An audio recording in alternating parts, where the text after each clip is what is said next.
Hi friends, welcome back to my channel. ಬನ್ನಿ ಇವತ್ತಿನ video ಒಳಗೆ ಏನೇನು ಮಾಡೋದಾಗ್ತದೆ ನೋಡೋಣ ಫ್ರೆಂಡ್ಸ್. ಇವತ್ತೇನಂದ್ರೆ ಮಷಿನ್ ರಿಪೇರಿ ಬಂದುಬಿಟ್ಟೆ ಫ್ರೆಂಡ್ಸ್. ಸ್ಟಿಚ್ ಮಾಡೋಕ್ಕಾಗಲ್ಲ, ಬಟ್ ಸ್ಟಿಚ್ ಮಾಡುವು ಜಗ್ಗಿ ಅದಾವು, ತೋರಿಸ್ತೀನಿ.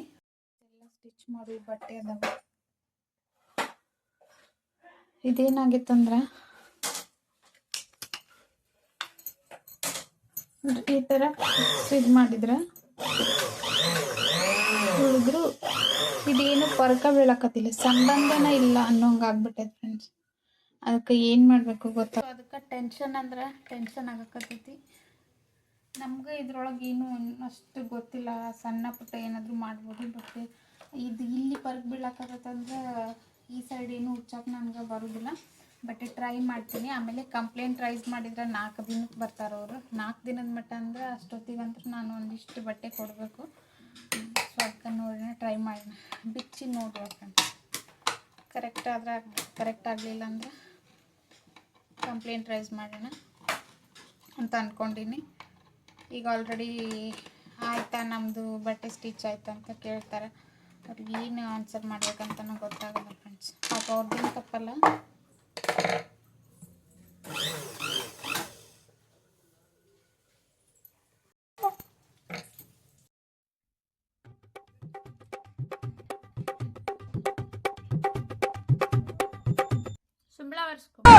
ಕಣ್ಣಲ್ಲಿ ಇನ್ನೀ ಏನೇನು ನೋಡ್ಬೇಕು ಕಾಣ.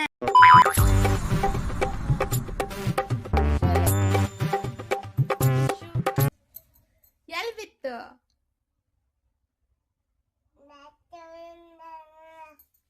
ಇದ್ರಾಗ ಬಿದ್ದೈತಿ.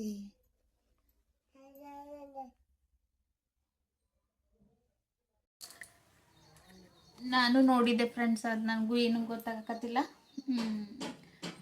ಸುಮ್ಮನೆ ಗುದ್ದಾಡೋದು ಬೇಡ ಅಂತೇಳಿ ಸುಮ್ಮನೆ ಬಿಟ್ಟು. ಯಾಕಂದ್ರೆ ಪವರ್ ಮಷಿನ್ ಅದು ಸ್ವಲ್ಪ ಏನಾರ ಮಿಸ್ಟೇಕ್ ಆತಂದ್ರೆ ಏನಾರ ಪ್ರಾಬ್ಲಮ್ ಆಗ್ತದೆ ಅಂಥೇಳಿ ಅಲ್ಲಿ ತನಕ ಅಂದರೆ ಕಟ್ ಮಾಡ್ಕೊಳ್ಳುವು. ಆಮೇಲೆ ಎಂಬ್ರಾಯ್ಡ್ರಿ ಮಾಡುವು ಅದಾವಲ್ಲ, ಅವ್ನು ಮಾಡ್ಕೊಂಡ್ರೆ ಆಯ್ತು. ನಾಳೆ ಬಂದು ರಿಪೇರಿ ಮಾಡ್ತೀನಿ ಅಂತ ಹೇಳ್ಯಾರ. ಸೊ ನಾಳೆ ಮಟ್ಟ ವೇಟ್ ಮಾಡೋಣ. ಇನ್ನೂ ಜಳಕ ಜಾಪತ್ರಿ ಇನ್ನೂ ಇಲ್ಲ, ಎಲ್ಲರದ್ದು ಆಗೈತಿ, ಚಿಟ್ಟುಂದು ನಂದು. ಸೊ ಮನೆ ಕೆಲಸ ಮಾಡ್ಕೊತ ಎಂಬ್ರಾಯ್ಡ್ರಿ ಮಾಡೋಣ. ಹಾಯ್ ಫ್ರೆಂಡ್ಸ್ ಅನ್ನ ಹಾಕಿದ್ದೆಲ್ಲ ಇದಕ್ಕೆ ಪ್ಯಾಚ್ ಕೊಡಬೇಕು. ಸೊ ಅವನ್ನೆಲ್ಲ ಮಾಡ್ಕೊಂಡ್ರಾಯ್ತು.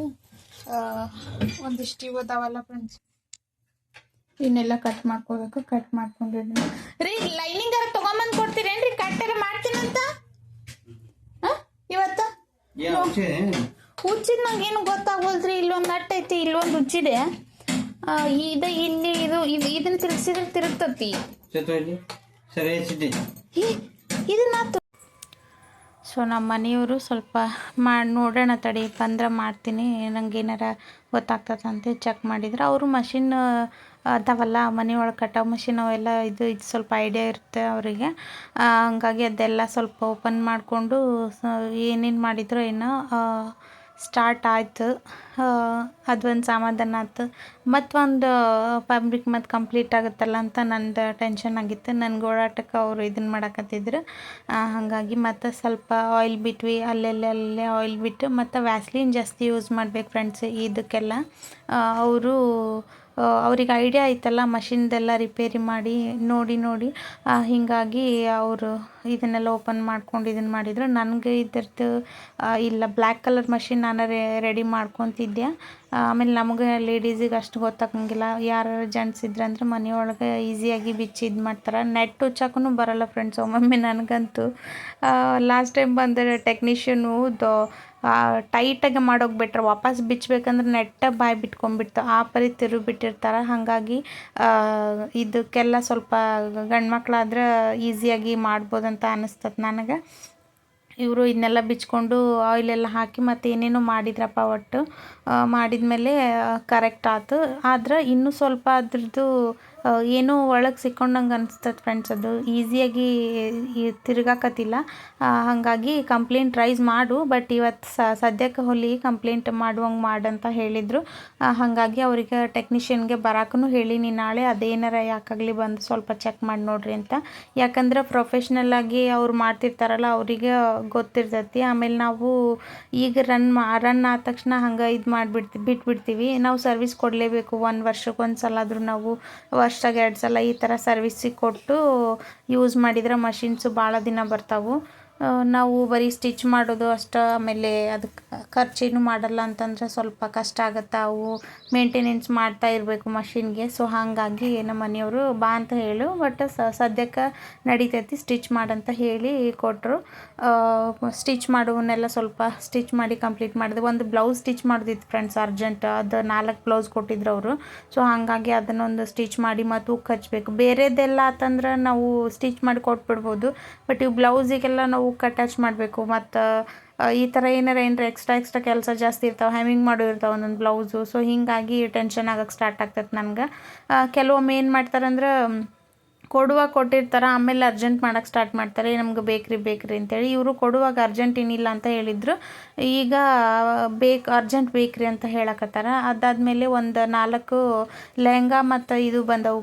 ಕೃಷ್ಣನ ಜನ್ಮಾಷ್ಟಮಿ ಐತಲ್ಲ ಫ್ರೆಂಡ್ಸ್, ಅವರು ಸೆಲೆಬ್ರೇಟ್ ಮಾಡೋಕ್ಕೆ ಸ್ವಲ್ಪ ಲೆಹಂಗಾ ಮತ್ತು ಇವನ್ನ ಹಾಕಿ ಹೋಗಿದ್ರು. ಸೊ ಅವ್ನು ನಮ್ಗೆ 15 ತಾರೀಕಿನೊಳಗೆ ಬೇಕಂತ ಹೇಳ್ಯಾರ ಅವರು.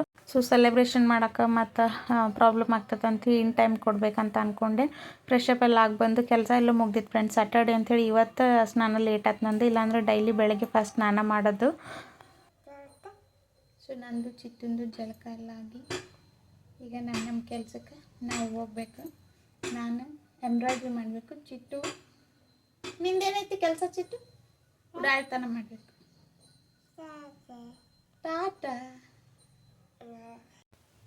ಇವತ್ತು ಸ್ಯಾಟರ್ಡೆ ಆಗಿರೋದ್ರಿಂದ ಬೇಗ ಬಂದುಬಿಟ್ರು ಫ್ರೆಂಡ್ಸ್ ಸ್ಟಿಚ್ ಮಾಡ್ಬೇಕಂದ್ರೆ. ಸೊ ಹಾಗಾಗಿ ಹೊಟ್ಟೆ ಹಶು ಆಗೈತೆ ಅನ್ನಕತ್ರ. ಅದಕ್ಕೆ ಬಿಸಿ ರೊಟ್ಟಿ ಮಾಡಿಕೊಟ್ರಾತ ಇವ್ರಿಗೆ ಅಂತೇಳಿ ದಾಲ್ ಮತ್ತು ಅನ್ನ ಮಾಡಿ 2ಕ್ಕೂ ಆಗ್ತೈತೆ ಅಂತೇಳಿ ಸ್ವಲ್ಪ ಬಿಸಿ ರೊಟ್ಟಿ ಮಾಡಿಕೊಡೋಣ ಅಂತ ಅಂದ್ಕೊಂಡೆ. ಬೆಳಗ್ಗೆ ಸ್ವಲ್ಪ ಪಾಪ ಇವತ್ತು ಲೇಟಾಗಿದ್ದು ಅವರಿಗೆ ಕರೆಕ್ಟಾಗಿ ಹೊಟ್ಟೆ ತುಂಬಿದ್ದಿಲ್ಲ. ಅದಕ್ಕೆ ಸ್ಟಿಚ್ ಮಾಡೋ ಸೈಡಿಗಿಟ್ಟು ಮತ್ತು ರೊಟ್ಟಿ ಮಾಡೋಕ್ಕೆ ಸ್ಟಾರ್ಟ್ ಮಾಡಿದೆ. ಅವರೆಲ್ಲ ರೊಟ್ಟಿ ಮಾಡ್ದಂಗೆ ತಿಂದು ನನಗೆ ಸ್ವಲ್ಪ ಲಾಸ್ಟಿನ ದಪ್ಪಾಗಿ ಮಾಡ್ಕೊಂಡೆ ಫ್ರೆಂಡ್ಸ್. ಯಾರೆಲ್ಲ ಈ ಥರ ಮಾಡ್ತೀರಿ ಕಮೆಂಟ್ ಮಾಡಿರಿ. ಸ್ವಲ್ಪ ಇದಕ್ಕೆ ಉಪ್ಪು, ಖಾರ, ಗುರೆಳ್ ಪುಡಿ, ಬೆಳ್ಳುಳ್ಳಿ ಈ ಥರ ಎಲ್ಲ ಹಾಕ್ಕೊಂಡು ಮುಟ್ಕಿ ರೊಟ್ಟಿ ಮಾಡ್ಕೊಂಡು ತಿಂದ್ಬಿಡ್ತೀನಿ ಫ್ರೆಂಡ್ಸ್ ನಾನು ಬಿಸಿದಿದ್ರೆ. ಆಮೇಲೆ ಮಾಡೋಕೆ ಹಿಟ್ಟು ಬೇಜಾರಾಗಿರ್ತೈತಲ್ಲ, ಅವಾಗೆಲ್ಲ ಈ ಥರ ಟ್ರಿಕ್ಸ್ ಯೂಸ್ ಮಾಡ್ತೀನಿ ನಾನು. ಒಂದೊಂದ್ಸಲ ನಿಲ್ಲಕ್ಕಾಗಲ್ಲ ಫ್ರೆಂಡ್ಸ್. ಗ್ಯಾಸ್ ಕಟ್ಟಿ ಹತ್ರ 2-3 ಇರ್ತಾವಲ್ಲ, ಅವನ್ನೆಲ್ಲ ಸೇರಿಸಿ ಒಂದು ದಪ್ಪಂದು ಮಾಡಿ ಅದ್ರೊಳಗೆಲ್ಲ ಹಾಕಿ ಕಲ್ಸ್ಕೊಂಡು ತಿಂದ್ಬಿಡ್ತೀನಿ. ನೀವು ನಿಮ್ಮ ಹಂಗದೆಲ್ಲ ಮುಗಿದ್ಮೇಲೆ ಗ್ಯಾಸ್ ಕಟ್ಟಿ ಎಲ್ಲ ಕ್ಲೀನ್ ಮಾಡಿಕೊಂಡು ದೋಸೆಗೆಲ್ಲ ನೆನಾಕ್ತೆ ಫ್ರೆಂಡ್ಸ್. ನಾಳೆ ಸಂಡೇ ಏನಾರು ಮಾಡೋಣ ಅಂತ ಅಂದ್ಕೊಂಡು ನಮ್ಮದು ಉದ್ದಿನ ಬೇಳೆ ಸಪ್ರೇಟ್ ನೆನಾಕ್ತೀನಿ. ಯಾಕಂದರೆ ಮನೆ ಒಳಗೆ ಬ್ಯಾಳೆ ಮಾಡಿರೋದ್ರಿಂದ ಅವು ನೆನೆದ ಮೇಲೆ ಸಿಪ್ಪೆ ಬಿಡ್ತಾವೆ. ಆ ಸಿಪ್ಪೆ ಎಲ್ಲ ತೆಗೆದಾದ್ಮೇಲೆ ರುಬ್ತೀನಿ, ಇಲ್ಲಾಂದ್ರೆ ಬ್ಲ್ಯಾಕ್ ಕಲರ್ ಆಗಿಬಿಡ್ತೈತಿ. ಅವರೆಲ್ಲ ತಿಂದಮೇಲೆ ನನಗೊಂದು 2 ರೊಟ್ಟಿ ಮಾಡ್ಕೊಂಡಿದ್ನಲ್ಲ, ಅವನ್ನ ತಿಂದು ಆಮೇಲೆ ಸ್ಟಾರ್ಟ್ ಮಾಡಬೇಕು ವರ್ಕ್ ಅಂತ ಅಂದ್ಕೊಂಡೆ. ಕೆಲವೊಮ್ಮೆ ಏನಾಗ್ತದಂದ್ರೆ ಫ್ರೆಂಡ್ಸ್, ಕೆಲಸ ಮಾಡೋಕ್ಕೆ ಸ್ಟಾರ್ಟ್ ಮಾಡಿದ್ವಿ ಅಂದರೆ ಊಟದ ಕಡೆ ಗಮನನೇ ಇರೋದಿಲ್ಲ. ಹಾಗಾಗಿ ಟೈಮ್ ಟು ಟೈಮ್ ಊಟ ಮಾಡಿ ಆಮೇಲೆ ನಾನು ಕೆಲಸ ಸ್ಟಾರ್ಟ್ ಮಾಡಿರ್ತೀನಿ. ನನಗೆ ಒಬ್ಬಾಕಿಗೆ ಉಣ್ಣೋಕೆ ಮನಸ್ಸಾಗಲ್ಲ ಫ್ರೆಂಡ್ಸ್, ಯಾರ ಜೊತೆಗಿರ್ಬೇಕು. ಹಾಗಾಗಿ ಅವ್ರು ಊಟ ಮಾಡುವಾಗ ಮಕ್ಕಳ ಜೊತೆನೇ ಊಟ ಮಾಡಿಬಿಡ್ತೀನಿ. ಇಲ್ಲಾಂದರೆ ಇವರು ಊಟ ಮಾಡಕತ್ತಿದ್ರಂದ್ರೆ ಅವ್ರ ಜೊತೆ ಎಲ್ಲರೂ ಸೇರಿ ಊಟ ಮಾಡೋದು ಜಾಸ್ತಿ ನಾವು. ಸೊ ಊಟ ಮುಗಿಸ್ಕೊಂಡು ಹೊಲಿಯೋಕೆ ಸ್ಟಾರ್ಟ್ ಮಾಡಿದೆ ಫ್ರೆಂಡ್ಸ್. ನಮ್ಮ ಮನೆಯವ್ರು ನೆನೆಸ್ಕೊಂತ ಅದು ಒಂದು ಚಲೋ ಕೆಲಸ ಮಾಡಿದ್ರಂದು ಅಟ್ಲೀಸ್ಟ್ ಒಂದಾದರೂ ಆಗ್ತೈತಿ ಇವತ್ತಂದು. ಯಾಕಂದರೆ ಸಂಡೇ ಹೊಲಿಯೋಕ್ಕಾಗುತ್ತೆ ಇಲ್ಲ ಗ್ಯಾರಂಟಿ ಇಲ್ಲ ಫ್ರೆಂಡ್ಸ್. ಯಾಕಂದ್ರೆ ಮಕ್ಕಳು ಹೆಂಗೆ ಇದು ಮಾಡ್ತಿರ್ತಾರೋ ಗೊತ್ತಿಲ್ಲ, ಒಮ್ಮೊಮ್ಮೆ ಕಾಡಿಸ್ತಾರೆ, ಒಮ್ಮೊಮ್ಮೆ ಆಡ್ತಾ ಇರ್ತಾರೆ ಹೊರಗೆ. ಹಾಗಾಗಿ ಸಂಡೇ ನಾನು ಲೆಕ್ಕಕ್ಕೆ ಹಿಡಿಯೋದೇ ಇಲ್ಲ. ಬಾಕಿ ದಿನ ಆದರೆ ಕರೆಕ್ಟ್ ಟೈಮಿಗೆ ನಾವು ಅಂದ್ಕೊಂಡಿದ್ದು ಕೆಲಸ ಮಾಡ್ಬೋದು. ಬಟ್ ಸಂಡೇ ಅವ್ರಿಗೆ ಕೇರ್ಲೆಸ್ ಮಾಡೋಕ್ಕಾಗಲ್ಲ, ಇರೋದು ಒಂದಿನ ಮನೆಯಾಗಿರ್ತಾರೆ ಅವರು. ಸೊ ಅವ್ರ ಜೊತೆ ಸ್ವಲ್ಪ ಆಟ ಆಡೋದು ಮಾಡಬೇಕಾಗ್ತೈತಿ. ಸುಮ್ ಕುಂದ್ರಿ ಅನ್ನೋಕ್ಕಾಗಲ್ಲ. ಸ್ಕೂಲ್ನಾಗೂ ಅದನ್ನ ಹೇಳ್ತಿರ್ತಾರೆ ಅವ್ರಿಗೆ, ಅದು ಮಾಡಬೇಡ್ರಿ ಇದು ಮಾಡಬೇಡ್ರಿ ಅಂತೇಳಿ. ಹಾಗಾಗಿ ಸಂಡೇ ಫುಲ್ ಡೇ ಅವ್ರಿಗೆ ಫ್ರೀ ಬಿಟ್ಟಿರ್ತೀನಿ. ನಾವು ಸ್ಟಿಚ್ ಮಾಡೋಕತ್ವಿ ಅಂದ್ರೆ ಅದು ಮುಟ್ಬೇಡ ಇದು ಮುಟ್ಬೇಡ, ಅಲ್ಲಿ ಹೋಗ್ಬೇಡ ಸ್ಟಾರ್ಟ್ ಮಾಡ್ತೀವಲ್ಲ. ಸೊ ಹಾಗಾಗಿ ಸಂಡೇ ಒಂದಿನ ಅವರಿಗೆ ಫ್ರೀ ಬಿಟ್ಬಿಡ್ತೀನಿ ನಾನು, ಆಡ್ಕೊಲ್ಲಿ ಅಂತೇಳಿ. ಈ ಬ್ಲೌಸ್ ಡಿಸೈನ್ ಏನಿಲ್ಲ ಫ್ರೆಂಡ್ಸ್, ಸಿಂಪಲ್ಲಾಗಿ ಸ್ಟಿಚ್ ಮಾಡೋದು. ದಡಿದು ಕೊಟ್ಟಿದ್ರು ಅವ್ರು ಬಾರ್ಡರ್ದು 4 ಸ್ಯಾರಿ. ಸ್ವಲ್ಪ simple blouse, but deep round ಹಿಂದ್ಗಡೆ ಅಷ್ಟೆ. ನೀವು ಗ್ರೀನ್ ಕಲರ್ ಬ್ಲೌಸ್ ನೋಡಿರ್ಬೋದು, ಇದು ಸೇಮ್ ಸೈಜ. ಇದು ಒಂದಾದರೆ 4 ಬ್ಲೌಸ್ ಇರ್ದು ಕಂಪ್ಲೀಟ್ ಆಗ್ತೈತಿ. ಸೊ ಹಾಗಾಗಿ ಆಮೇಲೆ ಅವರು ಬೆಂಗಳೂರಿಗೆ ಹೋಗ್ತಾರಂತ, ಅದಕ್ಕೆ ಅವರಿಗೆ ಸ್ಟಿಚ್ ಮಾಡಿ ಕೊಡಬೇಕು. ಹುಕ್ ಮಾಡೋಕೆ ಸುಮಾ ಬರ್ತೀನಿ ಅಂತ ಆಕೆಗೆ ಹೇಳ್ಬೇಕಂತ ಮಾಡೀನಿ. ಯಾಕಂದ್ರೆ ಹುಕ್ ಅಟ್ಯಾಚ್ ಮಾಡೋಕೆ ಸ್ವಲ್ಪ ಟೈಮ್ ಬೇಕಾಗ್ತತಿ, ಅದು ಕೈ ಹಿಡಿತಾ ಇರ್ತೈತೆ ಫ್ರೆಂಡ್ಸ್. ಹೊಲಿಯೋದು ಈಸಿ, ಹುಕ್ ಅಟ್ಯಾಚ್ ಮಾಡೋಕೆ ಕಷ್ಟ ಅನಿಸುತ್ತೆ. ಸೊ ಹಾಗಾಗಿ ಉಕ್ಕಿನ ಮಣಿ ಇಲ್ಲೇ ಮಾಡಿರ್ತೀನಿ, ಇದ್ರೊಳಗೆ ಮಷಿನ್ ಒಳಗೆ. ಹೂಕಷ್ಟ ಅಟ್ಯಾಚ್ ಮಾಡೋದಷ್ಟೇ ಇಟ್ಕೊಂಡಿರ್ತೀನಿ. ಆಕೆ ಬಂದಮೇಲೆ ಆಕಿನ ಹೆಲ್ಪ್ ತೊಗೊಂಡು ಕಂಪ್ಲೀಟ್ ಮಾಡಿ ಕೊಡ್ಬೇಕಂತ ಅಂದ್ಕೊಂಡೀನಿ. ನಾನು ಒಂದಿಷ್ಟು ಬ್ಲೌಸ್ ಸ್ಟಿಚ್ ಮಾಡೋದದಾವ, ಅದು ಮಾಡ್ಬೇಕು ಅಂದ್ಕೊಂಡು ಅಲ್ಲೇ ಇಟ್ಟೀನಿ. ಆಮೇಲೆ ಸ್ವಲ್ಪ ಬೇರೆ ಲೆಹಂಗಾ ಅದು ಹೇಳಿದ್ನಲ್ಲ ನಿಮ್ಗೆ, ಅವನ್ನೆಲ್ಲ ಸ್ಟಿಚ್ ಮಾಡಬೇಕಂತ, ಫ್ರಾಕ್ ಎಲ್ಲ ಮಾಡಬೇಕಂತ ಓಲ್ಡ್ ಸ್ಯಾರಿ ತೊಗೊಂಡು ಬಂದು ಕೊಟ್ಟಾರ. ಒಂದು 3 ಸ್ಯಾರಿ ಮತ್ತು 3 ಲೆಹಂಗಾ ಮಾಡಿ ಕೊಡ್ಬೇಕು 3 ಜನಕ್ಕೆ. ಒಂದು ಮನೆಯವರವರು. ಹಾಗಾಗಿ ಅದು ಸ್ಟಿಚ್ ಮಾಡಿದ ಮೇಲೆ ನಿಮ್ಗೆ ವಿಡಿಯೋ ಹಾಕ್ತೀನಿ ಫ್ರೆಂಡ್ಸ್. ವಿಡಿಯೋ ಮಾಡಿ ಅದು ಯಾವ ಥರ ಹಾಕ್ಕೊಂಡಿದ್ದೆ ಅಂತ. ಮೊನ್ನೆ ಒಂದು ಮಾಡಿದ್ನಲ್ಲ ನಾನು, ಹಾಕಿದ್ದೆ ಇದ್ರೊಳಗೆ ಯೂಟ್ಯೂಬ್ ಒಳಗೆ. ಸೊ ಅದನ್ನ ನೋಡಿ ಬಂದಿರ್ಬೋದು ಅವರು. ಅದೇ ಥರ ಮಾಡಿರಿ ಅಂತ ಹೇಳಿದರು. ಸೊ ಅದನ್ನು ಮಾಡಬೇಕು. ಇದು ಕಂಪ್ಲೀಟ್ ಆದಮೇಲೆ ಸ್ವಲ್ಪ ಕಟ್ ಮಾಡಬೇಕು ಅವನ್ನ ಅಂದ್ಕೊಂಡೆ. ನಾನು ನಿಮ್ಗೆ ಆಗಲೇ ಹೇಳಿದ್ದೆಲ್ಲ ಫ್ರೆಂಡ್ಸ್, ಲೆಹಂಗಾ ಸ್ಟಿಚ್ ಮಾಡ್ಬೇಕಂತೇಳಿ. ಸೊ ಇದು ಮೆಜರ್ಮೆಂಟ್ ಅದು. ಇದಕ್ಕೆ ಭಾಳ ಲೈನಿಂಗ್ ಹೋಗುತ್ತೆ ಫ್ರೆಂಡ್ಸ್. ಹೊರಗಡೆ ನಾವು ಎಷ್ಟು ಬಟ್ಟೆ ಹಾಕ್ತೀವಲ್ಲ ಅದು ಅಷ್ಟು ಅಳತಿದ ಬಟ್ಟೆ ನಾವು ಲೈನಿಂಗ್ನೂ ಹಾಕಬೇಕಾಗ್ತತಿ. ಸೊ ಹಾಗಾಗಿ ಅವರು ಕಮ್ಮಿ ಮಾಡಿರಿ ಅಂತ ಇರ್ತಾರೆ. ಇದನ್ನು ಹೇಳಿ ಕಳಿಸಿದೆ ಅವರಿಗೆ, ನಿಮ್ಮದು ಮೇನ್ ಫ್ಯಾಬ್ರಿಕ್ ಎಷ್ಟೈತಲ್ಲ ಅಷ್ಟು ಲೈನಿಂಗ್ನೂ ಬೇಕಂತೇಳಿ. ಬಟ್ ಯಾಕೋ ನನಗೆ ಕಟ್ ಮಾಡೋಕ್ಕೆ ಇಂಟ್ರೆಸ್ಟ್ ಆಗಲಿಲ್ಲ ಫ್ರೆಂಡ್ಸ್. ಮನಸ್ಸು ಒಂಥರ ನಿದ್ದೆ ಬೇಕು ಅನ್ಸಾಕತ್ತು. ಸೊ ಹಾಗಾಗಿ ಅವನ್ನೆಲ್ಲ ಇದನ್ನಿಟ್ಟು ಫೋಲ್ಡ್ ಮಾಡಿ ಇಟ್ಟು ವಾಪಸ್ಸು ನಿದ್ದೆ ಮಾಡಿ ಬಂದು ಆಮೇಲೆ ಕಟ್ ಮಾಡೋಣ. ಇವರು ಸ್ವಲ್ಪ ಕಾಡ್ಸಕತ್ರೆ. ಹಾಗಾಗಿ ಇದು ಸಾಯಂಕಾಲದ ವಿಡಿಯೋ ಫ್ರೆಂಡ್ಸ್.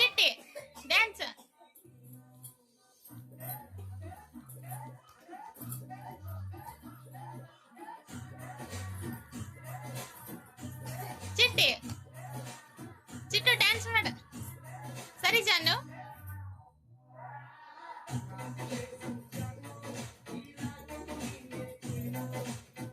ಚಿಟ್ಟು ಚಿಟ್ಟು ಡ್ಯಾನ್ಸ್ ಮಾಡ.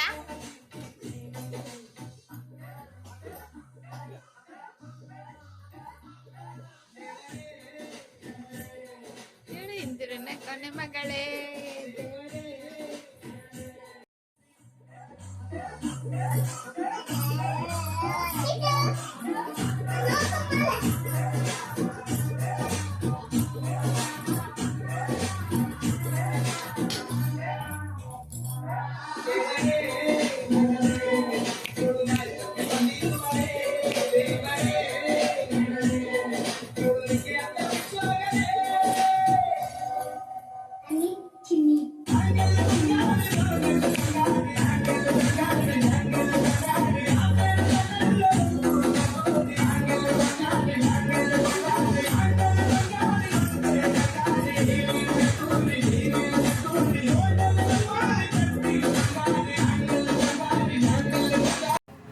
ಬೆಳಗ್ಗೆ ರಾಖಿ ಕಟ್ಟಬೇಕಂದ್ರೆ ಇವ್ರು ಲೇಟಾಗಿ ಎದ್ಬಿಡ್ತಾರೆ ಫ್ರೆಂಡ್ಸ್ ಸ್ಯಾಟರ್ಡೇ. ಸೊ ಹಂಗಾಗಿ ಲೇಟ್ ಆಗ್ತದೆ ಅಂದು ಇದು ಮಾಡಿದರು. ಬೆಳಗ್ಗಿನೂ ಅವರು ಬೇಗನೆ ಹೋಗಿದ್ದರು, ಅಂದರೆ ಕರೆಕ್ಟ್ ಟೈಮಿಗೆ ಹೋಗಿದ್ರು. ಇವ್ರು ಸ್ವಲ್ಪ ಲೇಟಾಗಿ ಎದ್ರಲ್ಲ, ಇವ್ರಿಗೆ ಟೈಮ್ ಸಿಗಲಿಲ್ಲ. ಹಾಗಾಗಿ ಇದು ಮಾಡಿದ್ವಿ. ಆಮೇಲೆ ಅವರು ಟ್ಯೂಷನ್ಗೆ ಆಮೇಲೆ ಅಲ್ಲೇ ಇಲ್ಲೇ ಹೋಗಿಬಿಟ್ಟಿದ್ರು. ಇವ್ರು ಹುಡುಕೊಂಡು ಬಂದು ಕಟ್ಟಿಸ್ಬೇಕು ಬೇಡ ಅಂದ್ರೆ ನನಗೆ ಅಷ್ಟು ಟೈಮ್ ಇರೋದೇ ಇಲ್ಲ. ಚಿಟ್ಟನ್ನು ಹಿಡ್ಕೊಂಡು ಇದು ಮಾಡೋಷ್ಟಿಗೆ ಅಂದರೆ ಕದ ಹಾಕೇ ಬಿಟ್ಟಿರ್ತೀನಿ ಫ್ರೆಂಡ್ಸ್. ಚಿಟ್ಟನ ಸಂಬಂಧ ಅಂತೂ ಹೊರಗೆ ಹೋಗೋದ್ರ ಸಂಬಂಧ ಹೀಗಾಗಿ ಲೇಟ್ ಆಯ್ತು. ಇವರು ನೈಟ್ ಕರ್ಕೊಂಡು ಬಂದು ಮತ್ತು ಕಟ್ಸಿದ್ರು. ಸೊ ಇದು ಚಾಕ್ಲೇಟ್ ತೊಗೊಂಬಂದಿದ್ರು. ಯಾವ ಥರ ಐತೆ ನೋಡಿರಿ ಫ್ರೆಂಡ್ಸ್. ಪಾಪ ಅವ್ರು ಅಣ್ಣಾರು ಕೊಡಿಸಿದ್ರು. ನಾವು ನೋಡಿರೋದೇ ಇಲ್ಲ ಮಕ್ಕಳು ಅಂದ ತಕ್ಷಣ ಕೊಡಿಸ್ಬಿಟ್ಟಿರ್ತೀವಿ. ಈ ಥರ ಆಗಿರ್ತೈತಿ. ಒಳಗಡೆ ಹುಳ ತಿನ್ನಂಗೆ ಆಗ್ಬಿಟ್ಟೈತೆ ಫ್ರೆಂಡ್ಸ್. ತೂತು ನೋಡ್ಬೋದು ನೀವು ಇಲ್ಲೇ. ಈ ಥರ ಚಾಕ್ಲೇಟ್ನ, ಅದಕ್ಕೆ ಚಾಕ್ಲೇಟ್ ಜಾಸ್ತಿ ಕೊಡಲ್ಲ. ಬಟ್ ಇವ್ರ ಮಾಮ ಆಗೋರು ಮತ್ತು ನಮ್ಮ ಮನೆಯವ್ರ ಫ್ರೆಂಡ್ಸ್ ಯಾರು ಬಂದ್ರೆ ಚಾಕ್ಲೇಟ್ ಕೊಡಿಸ್ತಾರೆ.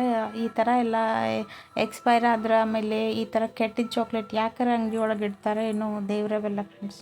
ಸೊ ಇವತ್ತಿನ ವಿಡಿಯೋ ಇಲ್ಲಿಗೆ ಮುಗಿಸ್ತೀನಿ. ನಾಳೆ ಮತ್ತೊಂದು ವಿಡಿಯೋ ಒಳಗೆ ಸಿಗ್ತೀನಿ.